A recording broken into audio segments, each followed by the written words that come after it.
Welcome to Spokane Talks, where you find news, views, and conversation that includes respect for opinions, facts, and diversity. Spokane Talks is brought to you in part by McNeese Wheeler Attorneys, Ponderosa Republican Women, and Rana Paint.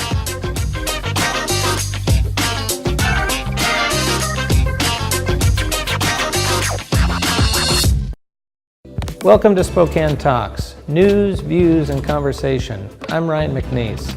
On this episode, Ed 101, Access to Experience, connecting the business community with educators. Next, Stephanie Regalado on SheSays will be discussing with Carmen Pacheco-Jones, a community organizer, discussing relevant programs to bring equal opportunities and equitable justice to our society. And finally, Ozzie will be discussing continued racial tensions within our community. Thanks for joining us.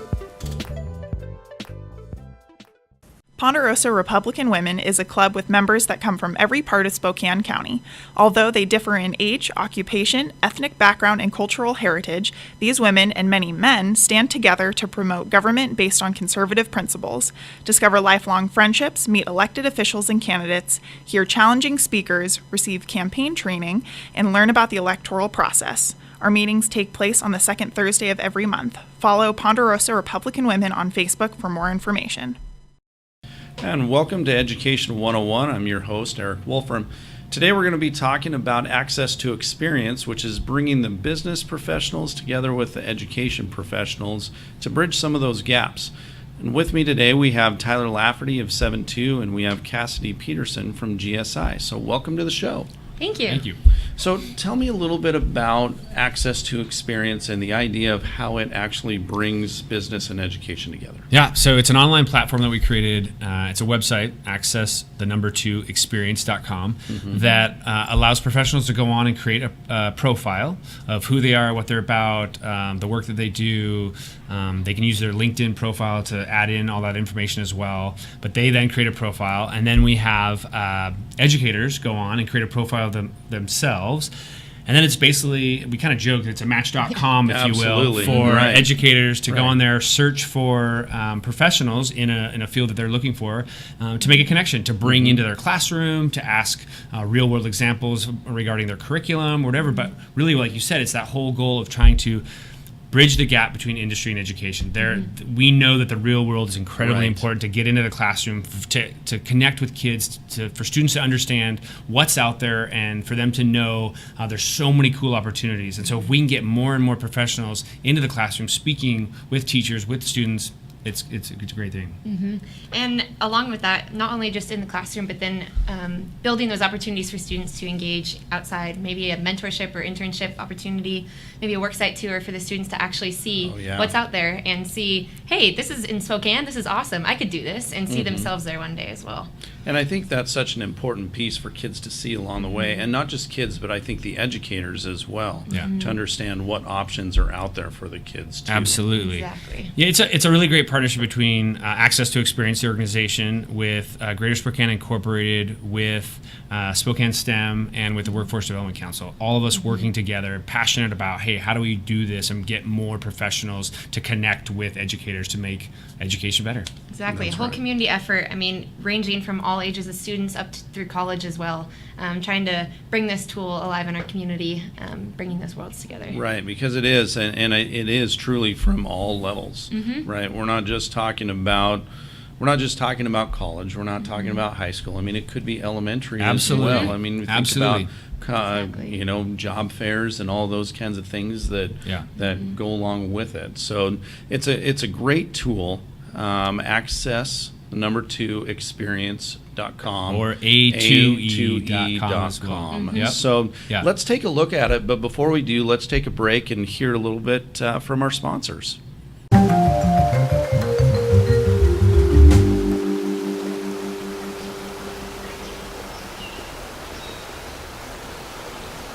The following is sponsored by our friends and community supporters at McNeese Wheeler Attorneys. McNeese Wheeler is a boutique law firm in Spokane, handling matters in both Washington and Idaho. Areas of law include business law, wills, trusts and estates, family law, personal injury and wrongful death, and real estate matters. For your full-service legal needs, contact McNeese Wheeler, Attorneys.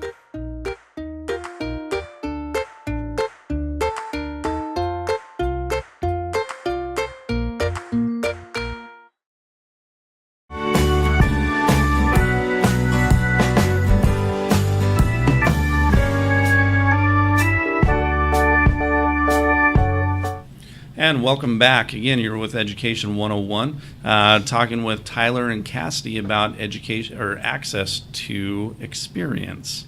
So welcome back. So we're going to take a look at the website to kind of give everybody a little bit of an idea of what they're going to see, and then how they get onto the platform to be able to sign up and be able to make some of those connections. Absolutely. So if you go to the website, you will see the our opening and kind of our motto, which is bridging the gap between industry and education. Right.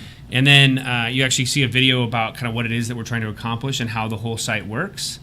So trying to make that as easy as possible. You see some of our partners and who's, like we mentioned earlier, who's helping us. And then there's the really simple, and we keep it as easy as possible, the getting started button. And that's really about getting started, then identifying as a professional or identifying as an educator, and then starting to fill out that profile. And it takes 5 minutes, 10 minutes. I mean, it's nothing. It's simple. Wonderful. It's easy.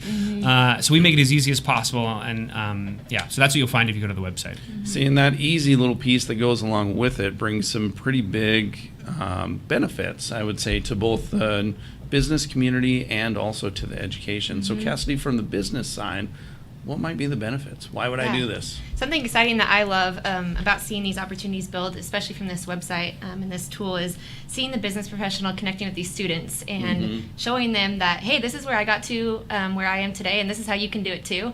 And bringing in their passions, maybe that don't connect exactly with what they're doing today, but how it related on their path, and that steering them where they're so at. important. Yep, exactly, in their career today. So it's really about building this relationship. That's what it's all about, and showing them that the students really are eager to learn and to connect their learning in the classroom to and from recruiting as well, right? I mean, for businesses to get involved from a recruiting standpoint, like you get your name out there, you start building these relationships. It's really important for your company. Then you can they start to know you and want to possibly work for you someday. It's a great benefit. Talent. I know, huge benefit for the kids. You get to see the kids' face light up as well. They kind of get the idea of, here's my pathway, here's something I want to do, or here's something I may not want to do from the professionals Equally as well. important. Yep. Absolutely.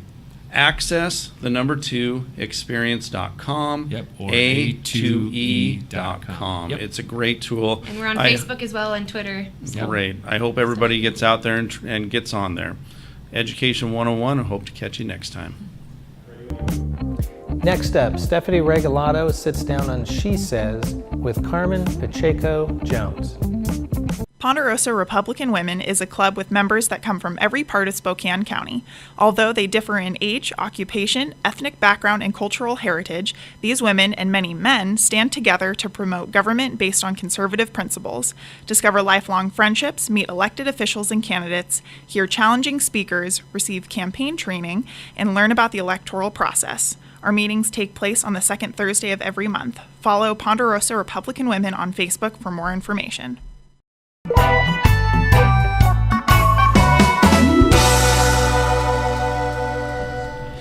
Hello, welcome to She Says. I'm Stephanie Regalado, your host. I'm honored today to have Carmen Pacheco-Jones with me. Carmen, you're an advocate, you're a teacher, a lifelong learner, and you're working on your MBA.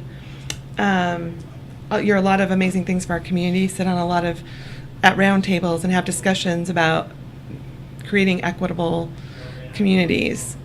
And you know better than probably most at a lot of those tables about what it's like to come from a space that you're trying to address at the table.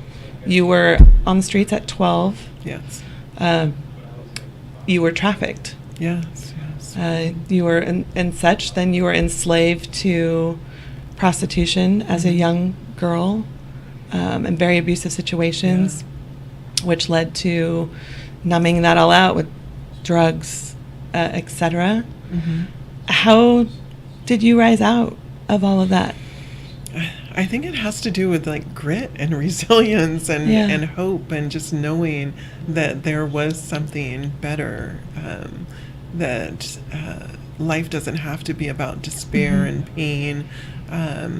And really, you know, I say my big break came when the individual who was trafficking me, my pimp, was arrested for attempted murder. And then I really had the opportunity to escape him because I knew that he could not find me, you know, that regardless of where I was at, you know, he would hunt me down and find me. Or, you know, because of my own demons, you know, I would find him, you know. Right. Because he was my security. When you're a child, you know, living on the streets, you look for somebody that is going to provide a safety net for you. So yeah, that was the grit, the hope, and resilience. And then when they're coming out with studies now where DNA is actually, they're proving that it's actually being altered due to traumatic experiences in the developmental ages. So pushing through that is also a feat. It is hard. I think that's where the lifelong learner comes in. You know, I dropped out of school in the 7th grade. I didn't have the opportunity to experience like the high school or the junior high experience. But once I was able to get off drugs, I went back and I got my GED. I started college classes, and you know, just to graduate from Whitworth University with a bachelor's degree was huge for me. You know, and the systems had said, you know, you'll never be able to graduate. You'll never be able to graduate. You just don't, you know, have the intelligence or the know-how to be able to do it. But I pushed myself and I did. And now, you know, being accepted into Gonzaga was, you know, just an honor, you know. But again, it's like this lifelong battle, you know, because you're kind of stuck in these different developmental stages. And I think I told you earlier that whereas most people grow up at 18 or are considered an adult at 18 or 21, it took me 33 years to really understand the whole concepts of adulthood. Yeah, we're going to take a quick break and we're going to keep talking a little bit more about that. So we'll be back after a short break.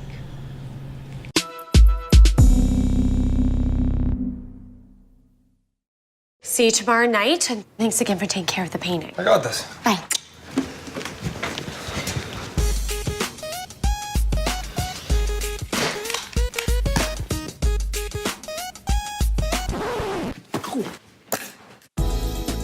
Weekends are made for painting. Let the experts at Rada Paint take care of you. Hi.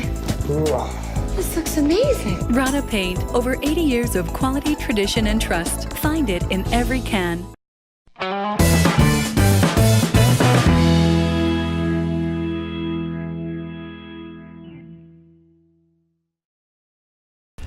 Welcome back to She Says. I'm your host, Stephanie Regalado, with Carmen Pacheco-Jones. Really, you're a perfect example of why there's always hope. And when we're looking at how to make major shifts in our community for the betterment of all, starting the approach with no one is throwawayable, Right. I think is what always rises up in me in the work that I do, is trying to perpetuate that, you know, equitable thoughts and worth for all in our community. What is next for your journey and the impressions and hope you have for our community? I think for the community, I hope, you know, stepping away from that mindset that says that people are bad, you know, opening in our heart to the goodness that individuals have, and that nobody, like you said, is disposable. You know, everyone given the opportunity to have access to resources, you know, can grow and can become a wonderful member of our community. And when we were talking earlier too, I asked you if there were moments during your teens when you were being trafficked, if you considered suicide, and you said absolutely. And I wondered why that wasn't. And you said that there's little moments. You have that tenaciousness inside of you, but then there's little moments from others who reached out. Exactly. And I was just thinking about like that in those moments of deep despair, you know, look for the helpers. You know, the good people that are out there, just wanting to make a difference, who Yeah. have that heart and that capacity to love beyond an external appearance or Right. a judgment that, this person is lost, look at them, they're on the street. They're not making those statements, or they Yeah. don't carry that ideology. They're just, out there with authentic, empathy, trying to help people. Well, heal. and those moments that you can take by actually making eye contact with someone and smiling, Yes. regardless of your initial thoughts of their appearance. Yes. It's like sharing a worth with someone. It is. It's like an acknowledgement of humanity, of a shared experience of humanity. Because we truly are all in this together. Exactly. And we're really only as a society as well and as healthy as those most vulnerable and susceptible. So true. Thank you for Yeah. the work you're doing in our Thank community. you. I look forward to supporting you through that and seeing where you might need Wonderful. assistance in our community. So thanks, Carmen. Thank you for you. tuning into SheSays. Next up, Sheriff Ozzie Knezovich discusses the ongoing racial tensions in our country.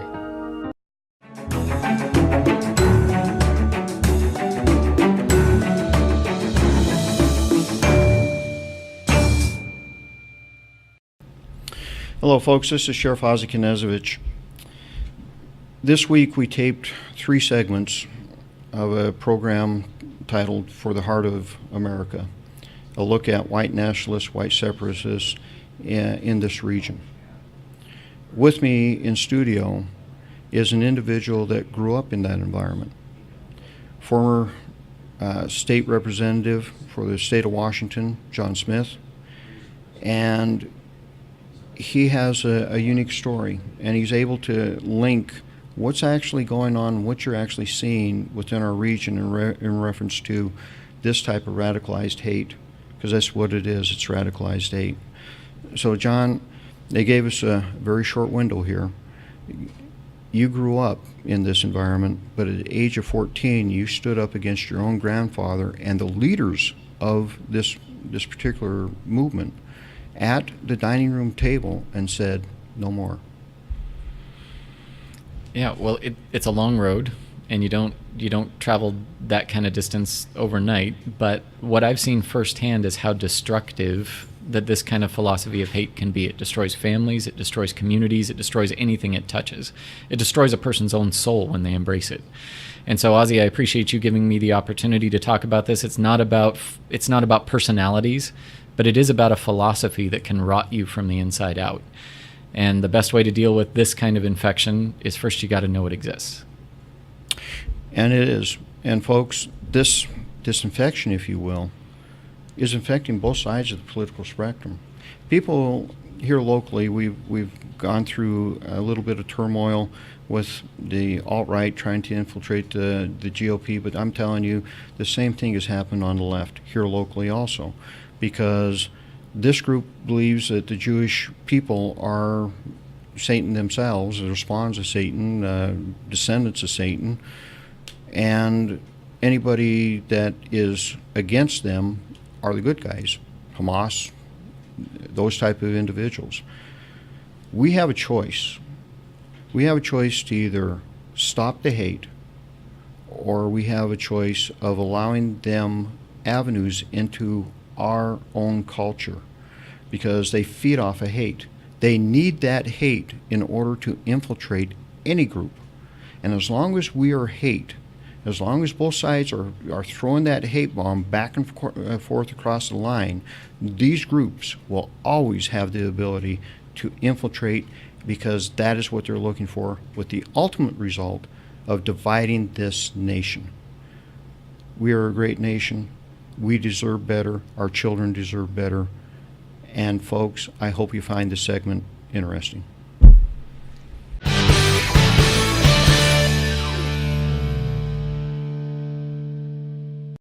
The following is sponsored by our friends and community supporters at McNeese Wheeler Attorneys.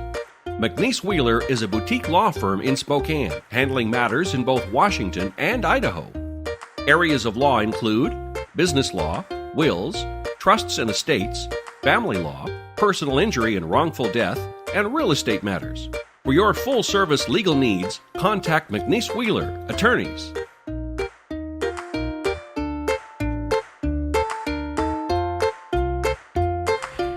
All right, folks, as I was saying when we went into the break, This is a talk for the heart of a nation. It's really a talk for the heart of our children, to show them a better way, to show them that adults can really act as an adult.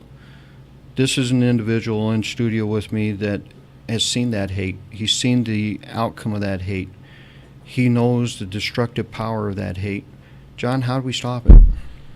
Well, I think Martin Luther King said it best, that you can't cast out hate with hate, that only love can do that. And there are some problems that are God-sized problems, and this is one of those problems. You know, the communities of faith need to reach together and stop bickering over who has the right to say what, and start really listening to what's on the other side. And not just the communities of the faith. I recommend, if you're a hardcore Democrat, I'm a hardcore Republican, let's have coffee, let's talk. Let's talk to each other as people, not as objects that we need to overcome. I think that's how we end this. You bring up a concept. That concept is pretty simple, folks. Every war that we've ever had, the other side, we do what? We dehumanize them. We label them as something else. You know, whatever it is, World War I, a kraut. It's easy to kill a kraut. Very hard to kill a human. Very hard to disparage somebody face to face.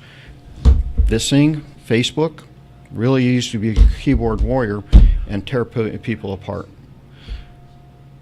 John's right. If we actually sit down eye to eye, I hear a lot of people, you know, Sheriff, probably don't agree with you on a lot of things, agree with you on stuff. And I go, I bet you if you really sit down with me, you'd find just how much we do agree. That's left, right, center, it doesn't matter, because we have a common goal. That common goal is to live a good life and provide for our children. That's the common goal. That common goal is being subverted because of hate. And that hate, folks, could end up damaging this country for a generation. For every kid that's out there listening, don't take us as role models right now, because we're not being good role models. Do not hate. Reach out and find a way to love one another. Very old concept. It's in a book. Read it. This is Sheriff Ozzie. I hope you enjoy it. Cindy Hval is a freelance columnist and correspondent for the Spokesman Review and author of War Bonds, Love Stories from the Greatest Generation. The view from her porch is usually sunny. When I was growing up, my parents didn't approve of the devil's music. Our home was filled with music, all right, but it was mainly the Gaither Vocal Band and Elvis, gospel hymns only. In the 80s, backward masking dominated the nightly news. We teens were warned about the dangers of subliminal messages. Listening to certain bands could turn us into Satan worshipers. Seminar speakers warned us subliminal messaging wasn't confined to just records. Even eating crackers could send one spiraling into sin. They told us the word sex was spelled out in the dots on a Ritz cracker. I covertly listened to the radio just to keep current with the sinful state of the world. But that radio rebellion must have corrupted me. How else to explain the first album I purchased was Quiet Riot's Metal Health? But metal never moved me much. My husband, Derek, however, was an avid concert goer, and when we met, he was astonished by my rock and roll ignorance. He often says, "Just think, if you hadn't married me, you would know nothing about Van Halen. Nothing." Alas, the cost of raising 4 kids put concert attendance out of our reach for many years. But once Jim Brickman came to town and we splurged, our teens were mortified. "Gosh, Mom, if John Denver was still alive, you'd probably pay money to see him too." Well, duh. Our kids grew older and we had more money in the budget to spend. Recently, we've seen a slew of bands from Bon Jovi to Bob Dylan. We grooved to Foreigner, Styx, and Loverboy. But it was seeing Blondie in 2015 that reminded Derek of the passage of time. "Debbie Harry is still so hot," he said. "Yeah, not bad for 70, I said. "Whoa, she's almost as old as my mother." Still, he was thrilled when the Spokesman Review asked me to review Def Leppard. "Make the rock and roll sign," he said, snapping my photo as we left for the concert. That photo ended up in the newspaper. A week later, I called a concert promoter for an interview. "First," he said, "I have to tell you, I loved that photo of you in the newspaper. The one where you're wearing the black dress and flashing the devil horns." Devil horns? Maybe my parents were right and rock and roll really is the devil's music. Oh well, I'm going to keep on listening while I still have my hearing. And that's the view from my front porch. Thank you for joining us on this episode of Spokane Talks, where you find news, views, and conversation. See you next week.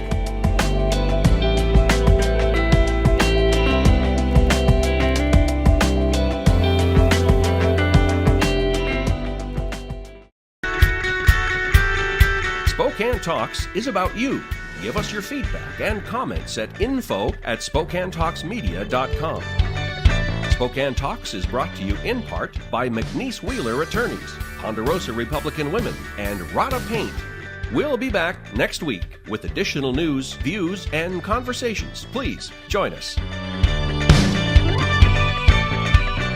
So long for now.